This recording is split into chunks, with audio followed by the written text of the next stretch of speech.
السلام عليكم ورحمة الله وبركاته.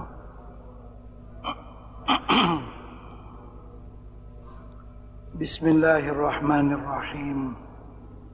إلى حضرة النبي المصطفى رسول الله صلى الله عليه وسلم وإلى كافة الأنبياء والمرسلين ولجميع المسلمين والمسلمات والمؤمنين والمؤمنات وبالخصوص إلى روح الإمام الحافظ شمس الدين الشامي وإلى روح الإمام نجم الدين الغيطي وإلى روح الإمام أبي البركات الدردير وإلى روح الإمام السيد محمد بن علوي المالكي الحسني رحمهم الله تعالى. شيء لله لهم الفاتحة. أعوذ بالله من الشيطان. بسم الله الرحمن الرحيم. إياك نعبد وإياك نستعين اهدنا الصراط المستقيم صراط الذين أنعمت عليهم غير المغضوب عليهم. بسم الله الرحمن الرحيم. الحمد لله رب العالمين، نحمده ونستعينه ونستهديه ونسترشده ونؤمن به ونتوكل عليه ونعوذ به من شرور أنفسنا ومن سيئات أعمالنا. اللهم صل وسلم وبارك على سيدنا ومولانا محمد وعلى آله وصحبه أجمعين ومن تبعهم بإحسان إلى يوم الدين. سبحانك لا علم لنا إلا ما علمتنا إنك أنت العليم الحكيم. رب اشرح لي صدري ويسر لي أمري واحلل عقدة من لساني يفقه قولي. بسم الله ما شاء الله لا قوة إلا بالله ما شاء الله. كل نعمة من الله ما شاء الله. الخير كله بيد الله ما شاء الله. لا يصرف السوء إلا الله. أما بعد.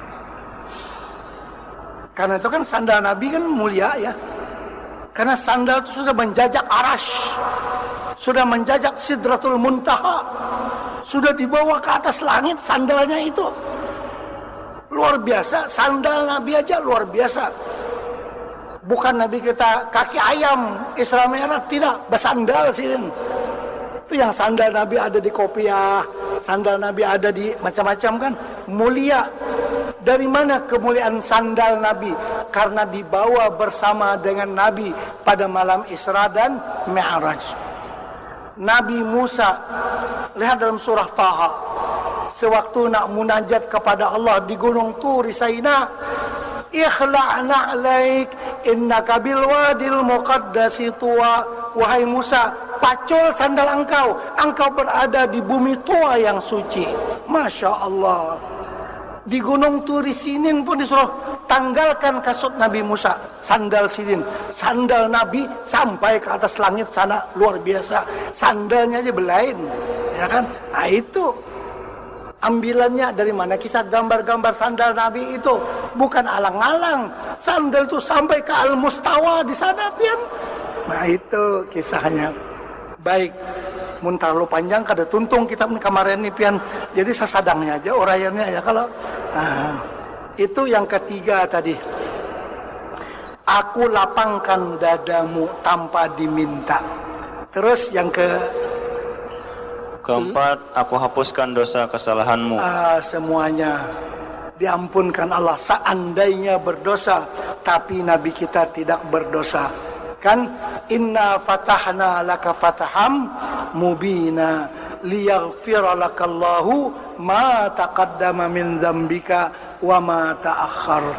Kami memberikan kepadamu wahai Muhammad Fathu Mekah yang mulia itu, Al-Fathul Mubin, supaya Allah mengampuni dosa engkau yang terdahulu dan yang terkemudian.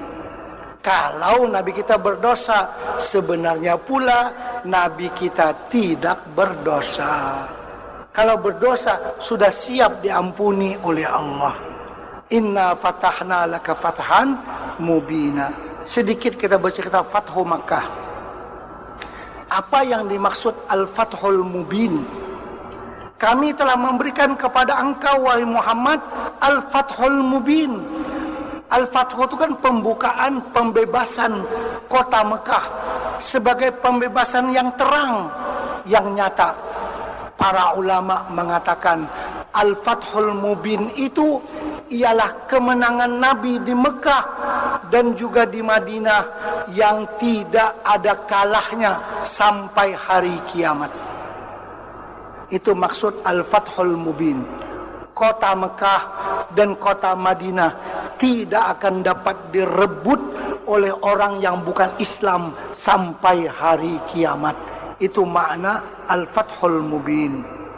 Kalau Jakarta, Batavia, Kuala Lumpur, Baghdad, Tripoli, Kairo, Damaskus, Sana'a, itu bisa aja dipijak-pijak oleh orang yang bukan Islam. Oleh Prancis, oleh Inggris, oleh Belanda di Jakarta kan. Sejarah berbicara. Negara-negara Islam dijajah oleh orang Barat. Kalau Mesir dijajah oleh Inggris. Pakistan dijajah oleh Inggris. Ya kan? Suriah dijajah oleh Prancis, Libya oleh Italia dan seterusnya. Tapi Mekah, Madinah tidak mungkin bisa dikuasai oleh orang yang bukan Islam. Itu namanya Al-Fathul Mubin. Inna fatahna laka fatahan mubina. Seandainya ini andai kata ujar Amerika, sebenarnya kami mau membom Riyadh. Cuma tak salah katik kayak apakah lu gugur di Makkah misalnya dihiga Ka'bah. Ini kalau terjadi, insya Allah tidak akan terjadi. Kalau terjadi sebenarnya bom ini kami mau kirim ke Riyadh. Tapi tak salah katik kayak apa, komputernya pas gugur tepi Ka'bah. Kalau Amerika Barat siapapun berbuat demikian, umat Islam satu dunia tidak akan memaafkan kesalahan itu. Sanggup demonstrasi seluruh dunia. Ini menodai Makkatul Mukarramah. Ataupun jatuh di tepi gubah yang hijau di Madinah itu. Nggak bisa kita memaafkan siapapun. Mesti umat Islam demonstrasi. Tak masuk nang kada sembahyang, umpat juga demonstrasi. Nang sembahyang itu sudahnya. Padahal beliau itu kan sembahyang orangnya. Tapi kalau ternodai Ka'bah, tak boleh. Itu makna Al-Fathul Mubin yang dianugerahkan oleh Allah untuk Nabi kita Muhammad sallallahu alaihi wasallam. Kalau kota yang lain, Baghdad sudah kena, Kairo sudah kena, Damaskus sudah kena, Jakarta lah panjang kisah. Masih bisa. Tapi kalau Makkah Madinah enggak bisa. Kita semua rindu dengan Makkah dan Madinatul Munawwarah. Baik, jadi panjang juga anak handap kayak apa lagi kisahnya. Nah, karena itu kan kita dudiakan ini malam tadi. Karena ada 15 istimewanya Rasulullah sallallahu alaihi wasallam. Terus kelima, aku tinggikan sebutan namamu sehingga apabila namaku disebutkan, pasti namamu turut disebutkan juga. Ya, bila nama Allah disebut, nama Nabi Muhammad mesti disebut. Kalau orang azan, asyhadu an la ilaha illallah, kawalah hayya ala shalah, kada kawa mesti asyhadu anna Muhammadan Rasulullah. Orang masuk Islam, asyhadu an la ilaha illallah. Selesai? Tidak. Bila disebut nama Allah, disebut nama Nabi Muhammad sallallahu alaihi wasallam, diangkat terus nama Nabi. Di mana matahari bersinar di atas bumi, di situ akan sampai la ilaha illallah Muhammadun Rasulullah. Terus keenam, dan aku jadikan umatmu sebaik-baik umat yang dikeluarkan, dibangkitkan kepada manusia. Ya, kita umat Islam sebaik-baik umat. Paling istimewanya umat. Istimewa. Tadi pagi sudah kita terangkan. Umat Islam ini datang padudian makan bedahulu. Datang terakhir masuk surga duluan. Waktu yang Nabi Musa menangis kan. Nah, datangnya kemudian masuk surga duluan. Hebat umat Nabi Muhammad. Nah, diberikan keistimewaan sebaik-baik umat. Sebaik-baik itu artinya masuk surga dahulu, apalagi. Ya kan? Ini sebaik-baik umat yang dipilih oleh Allah Subhanahu wa taala. Terus ketujuh, aku jadikan umatmu sebagai umat yang bersikap pertengahan dalam melaksanakan syariat Allah. Jadi syariat kita ini syariat yang pertengahan, bukan berat dan bukan ringan, tapi pertengahan. Tidak terlalu berat, tidak terlalu ringan. Jadi syariat Islam syariat yang fleksibel, boleh diamalkan di mana-mana, satu dunia dimanapun bisa, karena dia tidak terlalu berat dan tidak terlalu ringan. Dia bukan kampungan, tapi dia adalah internasional. Dia mempunyai kekuatan universal, boleh hidup sampai ke hari kiamat. Syariatnya bisa diamalkan di mana-mana. Terus kedelapan, dan aku jadikan umatmu sebagai umat yang pertama dihisab dan pertama memasuki surga dan sebagai umat yang terakhir datang ke dunia. Sudah diuraikan itu. Terus waja'altu ummataka la tajuzu lahum khutbatan hatta khutbatun dhammah lahum khutbatun hatta yashhadu annaka abdi wa rasuli waja'altu min ummatika aqwaman qulubuhum anajiluhum waja'altuka awwalan nabiyyina khalqan wa akhirahum ba'san wa awwalahum yuqda lahu wa a'taituka sab'an minal masani lam u'tiha nabiyyan qablak wa a'taituka khawatimal baqarah min kanzin tahtal arsy lam u'tiha nabiyyan qablak wa a'taitukal kausar. Kesembilan, dan aku jadikan umatmu bahwa khutbah mereka tidak sah sehinggalah mereka menyebutkan ikrar penyaksian syahadah bahwa sesungguhnya engkau adalah hamba pilihanku dan utusanku. Artinya asyhadu an la ilaha illallah wa asyhadu anna Muhammadur Rasulullah. Terus Kesepuluh, dan aku jadikan di hati umatmu tersimpan ayat-ayat Allah, mereka hafal Al-Quran. Ini hebatnya umat Nabi Muhammad. Di hati mereka tersimpan Al-Quran. Kalau dahulu tahun 70-an, agak kurang sedikit orang yang hafal Al-Quran. Sekarang sekolah-sekolah tahfiz banyak kan menghafal Quran. Sehingga ya udah banyak sekali orang yang hafal Quran. Di Samarinda pun banyak. Sekolah tahfiz pun ada. Di mana-mana. Ini istimewanya orang Islam. Saya waktu pergi sekolah ke India tahun 80. Di sana kami satu kelas 40 orang. 36 orang hafal Quran dalam kelas itu. 4 orang yang enggak hafal. 4 itu termasuk saya yang enggak hafal. Orang India semua hafal Quran. Kaget saya melihat orang India umur 9 tahun, 10 tahun sudah hafal Al-Quran. Saya ketemu di India satu orang umurnya cuma 14 tahun, hafal Al-Quran dan hafal Jawahirul Bukhari. 14 tahun umurnya. Sekarang ini umat Islam sangat gemar menghafal Al-Quran. Baru-baru ini di Jakarta ada kan anak yang umur berapa, 5 tahun kan yang hafal Quran itu. Hah? Itulah luar biasa. Sangat muda, 5 tahun. Kita 50 tahun, Yasin aja kada hafal. Tabulik-bulik baca Yasin kayak apa. Untung lampu kada padam. Lampu padam bisa kada tuntung baca Yasin sih. Umur 5 tahun, Masya Allah. Hafal Al-Quran. Ini khususiat umat Nabi Muhammad. Berkepanjangan mulai zaman dulu sampai sekarang, sampai dekat hari kiamat. Al-Quran dalam hati mereka. Kita berani menentang agama apa yang ada di dunia. Nggak ada mereka yang menghafal kitab suci mereka. Satu pun nggak hafal. Pasturnya pun nggak hafal. Mereka nggak hafal kitab-kitab mereka. Kita anak kecil udah hafal Al-Quran. Istimewa umat Nabi Muhammad sallallahu alaihi wasallam. Nah ini diberikan keistimewaan. Quran ada dalam hati, dalam dada. umat Nabi Muhammad. Kalau baca Arab itu ya seperti mirip-mirip Arab begitu. Ya.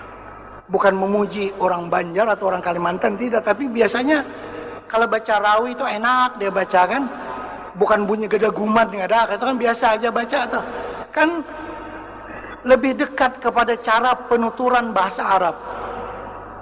Kalau di dunia ini orang Melayu, orang Malaysia, karena itu majelis tilawah musabaqah internasional berapa puluh tahun itu diadakan di mana, di Kuala Lumpur, bukan diadakan di Kairo, bukan di Damaskus, tapi diadakan di Kuala Lumpur.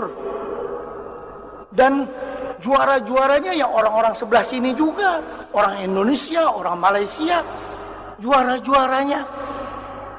Kan hebatnya orang kita bisa membaca Al-Quran.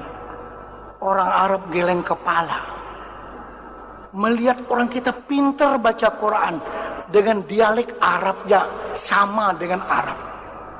Saya biasa dengan orang Arab di perkampungan, kalau mereka tuh nggak ngaji benar-benar Al-Quran, dia baca Quran itu seperti orang baca koran aja, nggak tahu tajwidnya. Itu yang kari-kari yang sampai itu udah pilihan, Abdul Basit, Sudais, itu orang-orang yang hebat. Orang kampung yang lain, aduh, sakit perut kita mendengar dia baca Quran. Orang Arab sendiri. Nah, heran orang Arab melihat orang kita pintar membaca Al-Quran. Kemudian coba lihat saja orang kita yang baca Quran. Dia berhenti tepat tempat wakaf. Kembali pula kena caranya. Waduh, Arab tanya. Lagi dia heran. Kita berwakaf tepat pada tempatnya, memulakan pun tepat. Orang Arab pun tanya, kamu paham gak yang kamu baca? Dijawab, saya gak paham. Lagi dia heran. Sudah tidak paham, berwakaf tepat. Hebatnya umat Islam.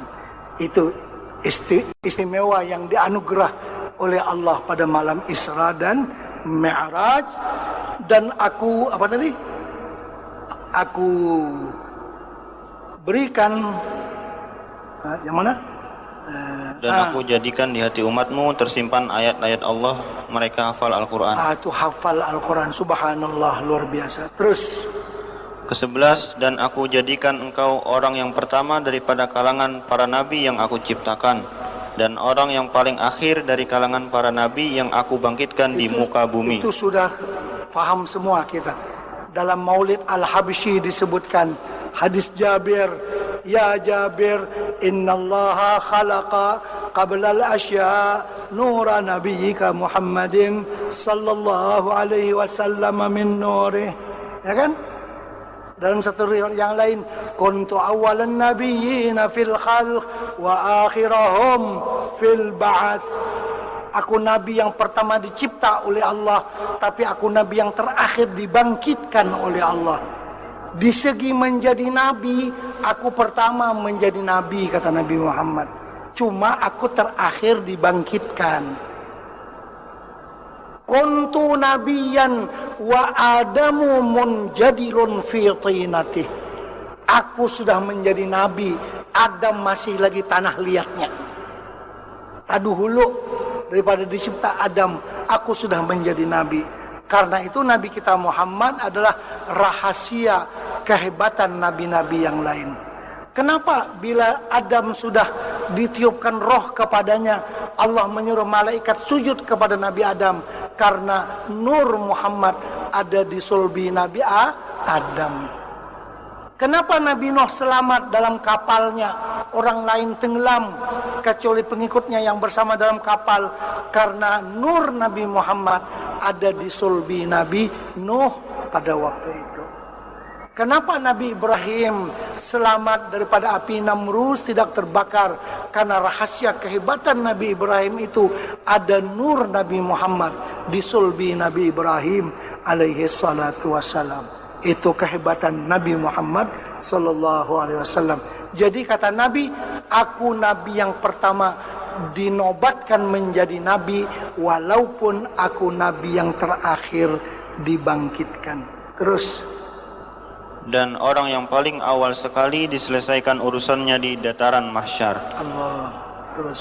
Ke-12, dan aku berikan kepadamu 7 ayat yang selalu diulang bacaannya, yaitu surah Al-Fatihah yang belum pernah aku berikan kepada Nabi sebelummu. Ya, jadi surah Al-Fatihah ini khususiat umat Nabi Muhammad. Cuman kita kurang perhatian karena terlalu sering dibaca. Nah itu kan terlalu dekat, akhirnya hilang rasa gerun dan hormat. Kan sehari 17 kali baca surah Al-Fatihah. Sebenarnya Al-Fatihah itu segala-galanya.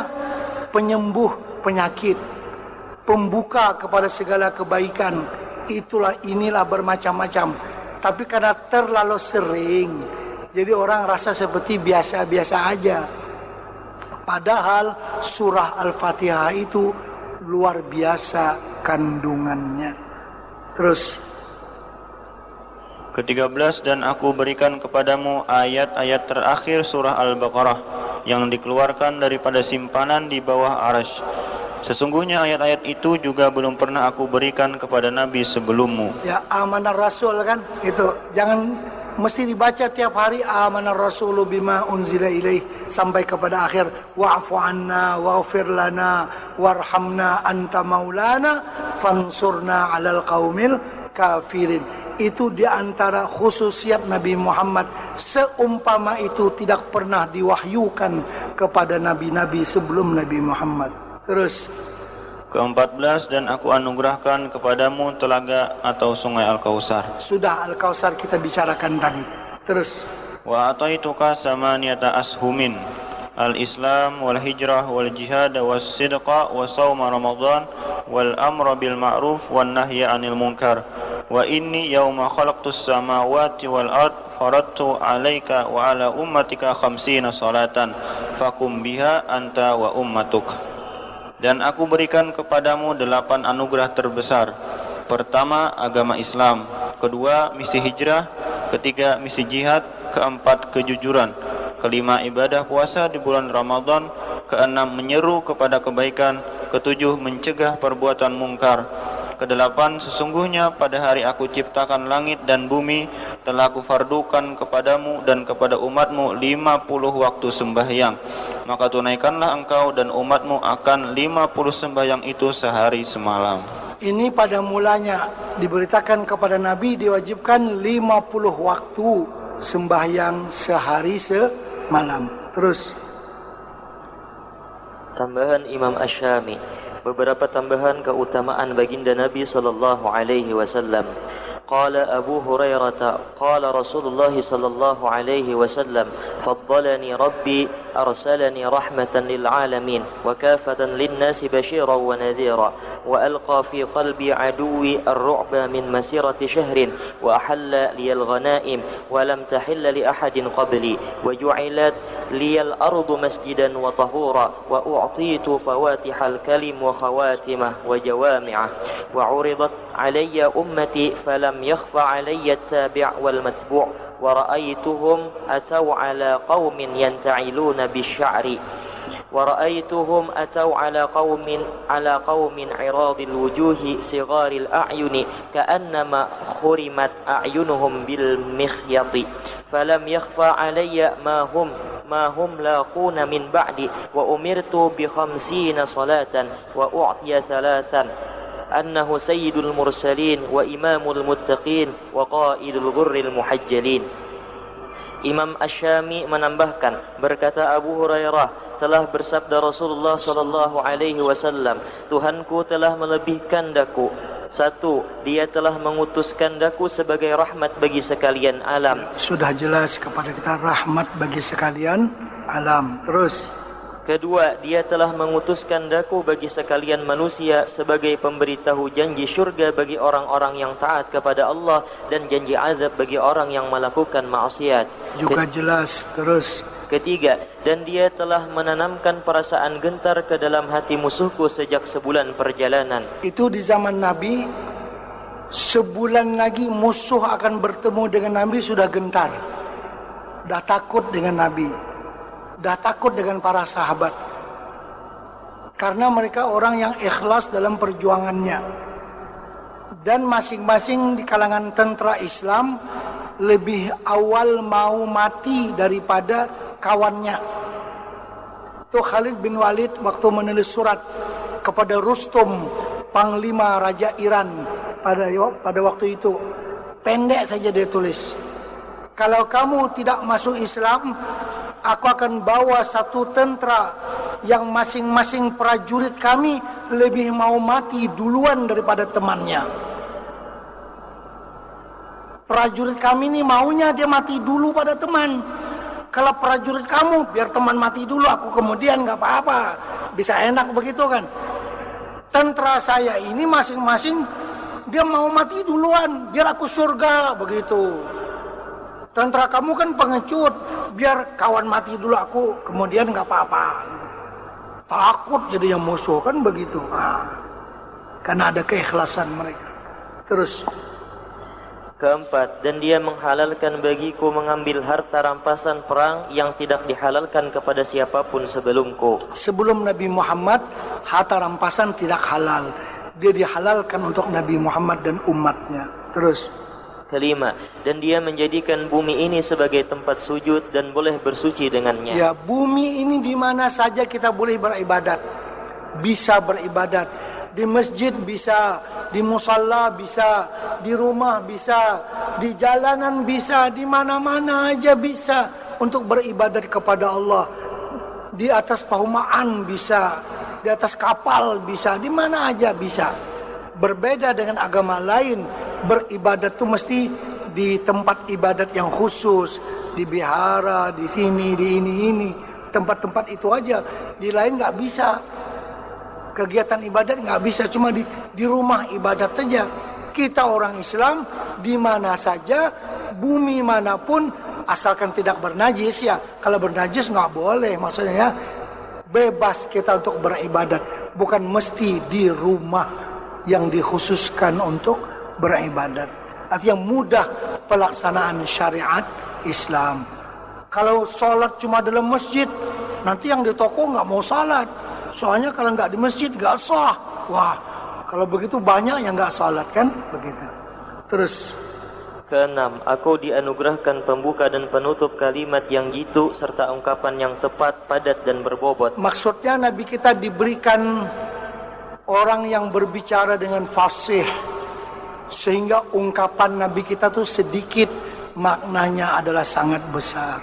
Terus ketujuh, dan dipamerkan kepadaku tingkah laku umatku sehingga tidak ada yang tersembunyi bagiku, baik orang yang mengikuti pengikut maupun orang yang diikuti pemimpin. Jadi amalan kita ini dipamerkan kepada Nabi saban hari Senin, saban hari Kamis. Apa yang kita kerjakan itu laporan kepada Nabi setiap hari Senin dan hari Kamis. Jangan sampai kita mengerjakan sesuatu yang menyakitkan hati Nabi karena melihat kita mengerjakan sesuatu maksiat ataupun kedurhakaan kepada beliau. Artinya ini kontrol. Walaupun Nabi kita sudah meninggal dunia, tapi amalan kita, laporannya disampaikan kepada Nabi. Jadi kita menjadi berjaga-jaga, berwaspada kan, karena laporan ada kepada Nabi. Nah, biar kita berpikir bagaimana menggembirakan hati Nabi sallallahu alaihi wasallam. Terus aku mendapati mereka datang ke atas suatu kaum yang berambut panjang sehingga kasut mereka terbuat kasut itu sandal ya. Sehingga kasut mereka terbuat dari rambut mereka yang panjang itu. Aku melihat mereka datang ke atas suatu kaum bermuka lebar, bermata sipit, seakan-akan mata mereka dijahit dengan jarum. Artinya Islam ini akan sampai ke orang yang bermata sipit di mana yuk? Ke Cina sana, kalau Korea, ke Jepang, pinang sipit mata badan itu. Muha pinang lebar sedikit. Artinya sampai aja kepada aku berita perjuangan umatku. Gitu. Terus tidak tersamarkan kepadaku apa yang mereka temui setelahku. Kedelapan, dan aku diperintahkan dengan 50 sembahyang. Itu pertamanya, nanti menjadi 5. Terus 9, Dan baginda Nabi sallallahu alaihi wasallam diberikan dengan 3 gelaran yang mulia. Pertama, penghulu para rasul. Kedua, imam orang-orang yang bertakwa. Ketiga, pemimpin orang-orang yang bercahaya wajah dan anggota mereka di hari akhirat kelak. Wa fi riwayatin وأعطي رسول الله صلى الله عليه وسلم الصلوات الخمس وخواتيم سورة البقرة وغفر لمن لم يشرك بالله من أمته شيئا المقحمات. Dan dalam satu riwayat disebutkan diberikan kepada Rasulullah sallallahu alaihi wasallam 1 sembahyang 5 waktu sehari semalam, 2 ayat dan ayat-ayat terakhir dari surah Al-Baqarah. Amanah Rasul tadi. Terus dan ketiga, dan bisa diampunkan segala dosa besar umatnya selama mereka tidak menyekutukan Allah Ta'ala dengan sesuatu. Artinya dosa besar manapun yang kita laksanakan bisa bertaubat. Dan akan diterima taubat kita selama dosa itu tidak syirik. Kalau syirik itu tidak diterima oleh Allah. Terus yang terakhir. Awan itu pun sirna, suasana kembali cerah. ثم انجلت عنه السحابة وأخذ بيده جبريل فانصرف سريعا فأتى على إبراهيم فلم يقل شيئا ثم أتى على موسى قال ونعم الصاحب كان لكم فقال ما صنعت يا محمد ما فرض ربك عليك وعلى أمتك قال فرض علي وعلى أمتي 50 صلاة كل يوم وليلة. Kemudian awan yang menyelubungi baginda Nabi sallallahu alaihi wasallam itu pun hilang. Suasana kembali terang benderang. Lalu Jibril memegang tangan baginda Nabi dan membawa pergi dari situ dengan segera. Artinya sudah selesai munajat Nabi dengan Allah. Jibril pun membawa turun Nabi ke bawah. Artinya sudah posisi itu turun. Terus baginda Nabi sallallahu alaihi wasallam turun ke langit ke-7 dan bertemu dengan Nabi Ibrahim alaihi salam. Nabi Ibrahim alaihi salam tidak berkata apa-apa kepada Nabi sallallahu alaihi wasallam. Karena sudah pesan yang tadi malam itu, suruh banyak buat tanaman dalam syurga. Subhanallah walhamdulillah wala ilaha illallah wallahu akbar wala haula wala quwata illa billahil aliyil azim. Dah pesan dah. Jadi enggak perlu pesan apa-apa lagi. Terus kemudian beliau bertemu dengan Nabi Musa alaihi salam. Lalu ia berkata, sebaik-baik sahabat adalah baginda Nabi sallallahu alaihi wasallam yang bersama kamu sekarang. Lalu Nabi Musa alaihi salam berkata, apakah yang telah engkau kerjakan wahai Muhammad? Apakah yang telah Tuhanmu fardukan kepadamu dan kepada umatmu? Baginda Nabi sallallahu alaihi wasallam menjawab, Allah Tuhanku telah memfardukan kepadaku dan kepada umatku 50 kali sembahyang sehari semalam. Itu bertemu dengan Nabi Musa. Nabi Musa bertanya, apa oleh-oleh engkau wahai Muhammad? Nabi kita kata, saya dan umat saya difardukan untuk mengerjakan sembahyang 50 kali sehari semalam. Itu permulaannya. Atas nasihat Nabi Musa, Nabi kita disuruh kembali kepada Allah dan memohon keringanan.